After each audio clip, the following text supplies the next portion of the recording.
Hello, Math 2318 students. I want to talk about some key topics in Chapter 6 that we're emphasizing in this course.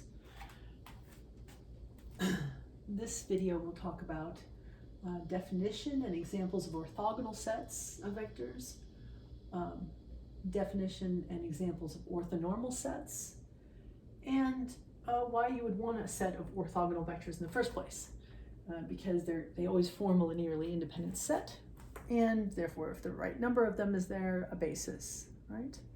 So, all right, so you need to be able to generate orthogonal sets, so it's a good idea to see some in action.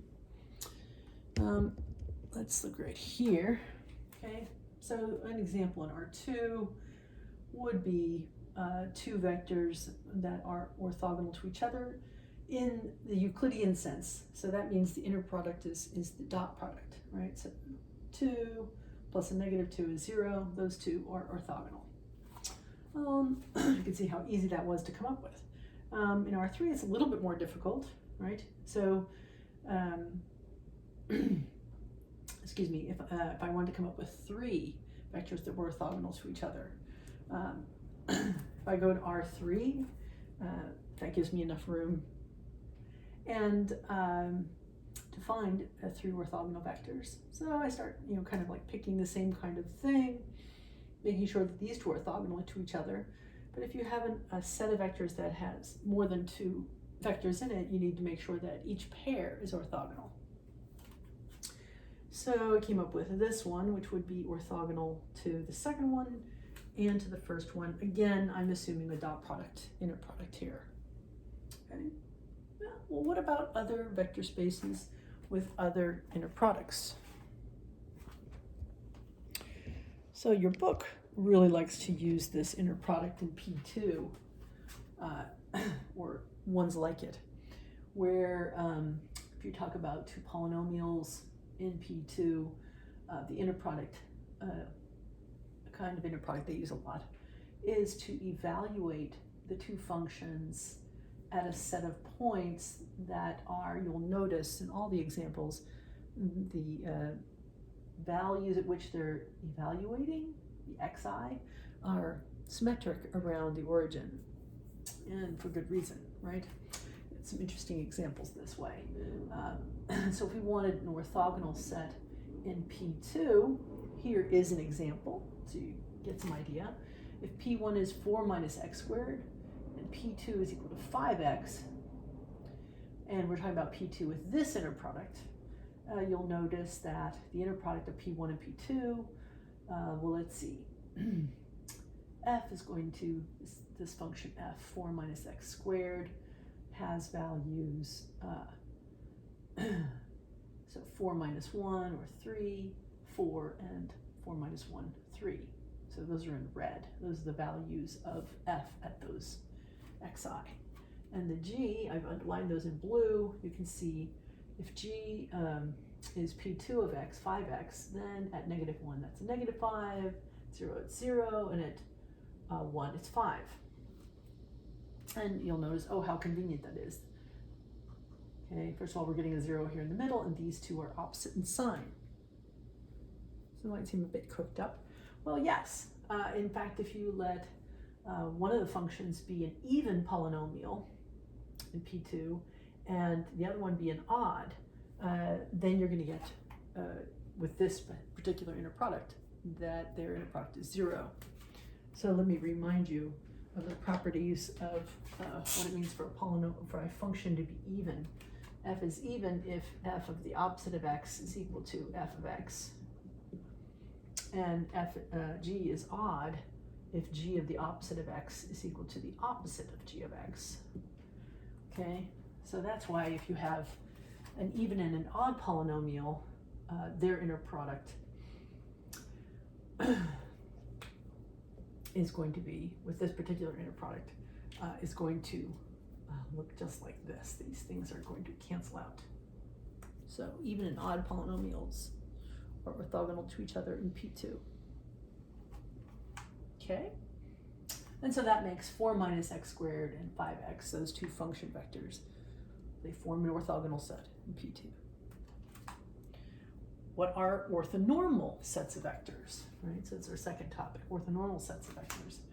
Well, those are vectors whose inner product satisfies this, that if you take any two of them, you take the inner product, you're going to get 0 if they're not the same vector, and you're going to get 1 if they are the same vector. In other words, this part up here gives us that they're orthogonal, pairwise orthogonal. And this last one here, notice, since the magnitude, I'm going to get that down there for you.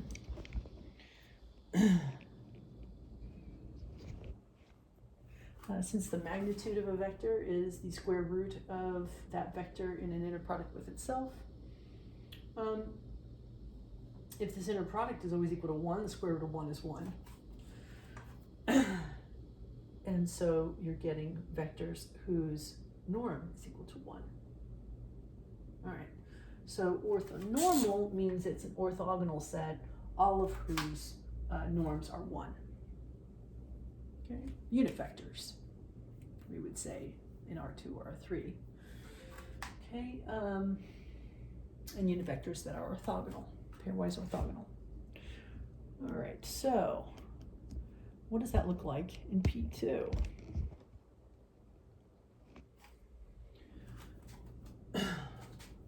Oh, sorry. First, let's talk about how you could take any orthogonal set and make it into an orthonormal set by normalizing the vectors. All right, so normalizing an orthogonal set to get an orthonormal set. For example, that first set in R2, 1 minus 1, 2, 2, those are orthogonal, but they need normalizing. What do we mean by that? Well, you take a vector, v1 here, for example, and if you multiply it through by 1 over its scalar, which we kind of sloppily write as the vector divided by its norm, that just makes it a nice stack of notation, okay? That's abusive notation. What does that mean? We have a vector divided by a scalar? No, what that really means is 1 over the scalar is getting multiplied by the vector. And so you should recognize that, right? If v1 is along the line is, let's see, 1 minus 1 here, then you should say, oh yeah, that divides that quadrant 4, right? And sure enough, that should remind you of that unit vector from pre-calculus and trig, square root of 2 over 2 minus square root of 2 over 2. So that's that blue vector right there. One is blue here.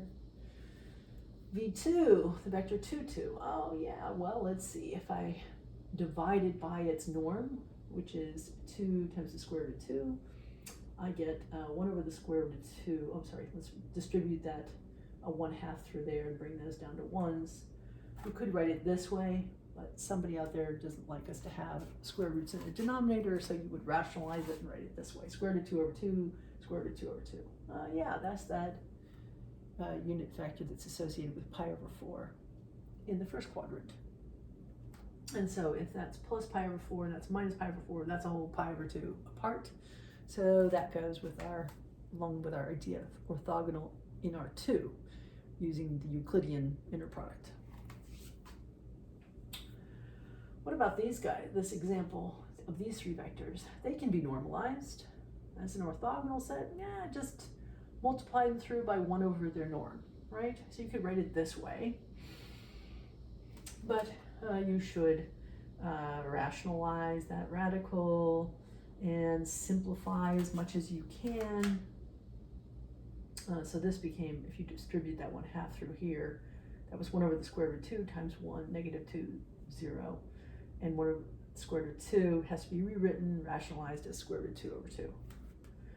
And this one was fun, simplifies to that. So here is an orthonormal set in R3. Okay, so those are pretty ordinary. And your book probably had a lot of examples of those.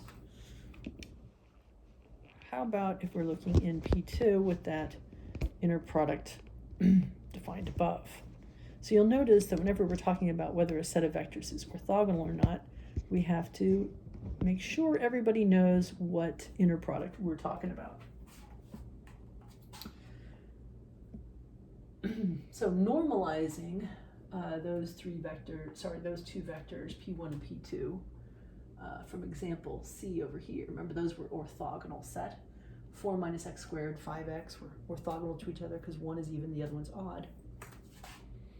To normalize them, we find their norms using that same inner product, of course, right? So the norm is the square root of the inner product of the vector with itself, and that gives us a square root of 34 for P1, and square root 5 times the square root of 2 for P2. So therefore, each of those polynomials multiplied by 1 over the norm of those polynomials, that gives us an orthonormal set. So if I write 1 over the square root of 34 here and 1 over 5 times the square root of 2 here, I got some simplifying to do, and so you would write it like this. That's an orthonormal set in P2. Okay. Now, why do we want to generate these orthogonal and orthonormal sets? Because they're really handy. One of their nice properties, again, orthonormal set is also an orthogonal set, right? Any orthogonal set of vectors is always a linear independent set. Okay, so that can help us find a nice basis, a very nice basis. That's where we're headed in 7.1. But why should being orthogonal, even in these other weird vector spaces, other weird inner products, why should that make them linearly independent?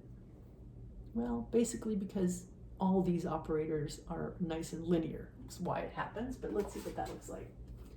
So remember, to show something as a linear independent set, you suppose that you have a linear combination, arbitrary linear combination of them that gets you the zero vector. You assume that.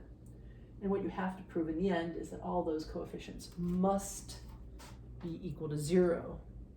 Then you can say those vectors, it's the only way those vectors could be put into a linear combination and set equal to 0. They're linearly independent, right?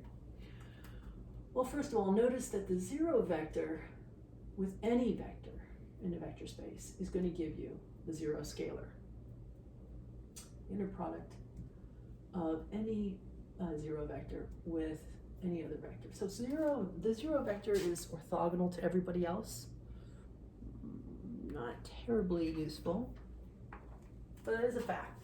And we have a big fat 0 vector right here, right? Set equal to this linear combination.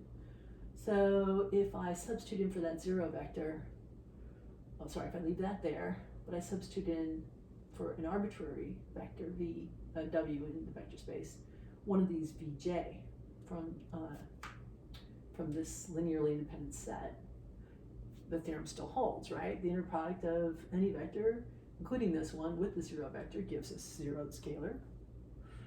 Now I'll substitute for that 0 vector there, that one there, which is equal to that linear combination. So we're taking an inner product of a linear combination with one of our Vj, and we're going to say this is true for any of the Vj, but just pick one arbitrarily, stick it in there. Now use the properties of inner product. Well, remember, if you have a sum of vectors in here, you're taking a product of a sum of vectors with a vector, it equals a sum of inner products of each of those vectors with that vector. What is that, property 2? Yeah, and then property 3 comes along and says that scalar comes out front. So now we're looking at a linear combination of inner products of VIs and VJs. But remember, the set of VI is an orthogonal set, means that VI, VJ is always equal to the 0 of the scalar field if I is not equal to J. So what have we got here? We have 0 in the field is equal to a bunch of zeros plus the only one that isn't 0, when I here is equal to J. In other words, when we have VJ in the inner product. So what is that? Well, the inner product of VJ with itself is its norm squared. So 0 is equal to some scalar Cj times the norm of Vj squared. we assume when we're talking about an orthogonal set of vectors that we are not including the zero vector, right? Because the zero vector being orthogonal to every other vector is kind of trivial, right? So when we talk about an orthogonal set of vectors, we exclude any zero vectors from that. Well, that means that Vj here in particular cannot be equal to the zero vector. Since no Vj is equal to the zero vector, that norm squared cannot be equal to 0, and yet this quantity, this product is equal to 0. That's forcing Cj to be equal to 0. Notice that this result from here to here was holding for any of the j, 1 through p. So therefore, all the Cj turn into zeros if a linear combination of these vectors put together and set equal to 0, all the constants will be equal to 0. So therefore, Vi's I equal 1 to p is a linearly independent set. Other ways of proving it, but that's a way that works for any kind of inner product.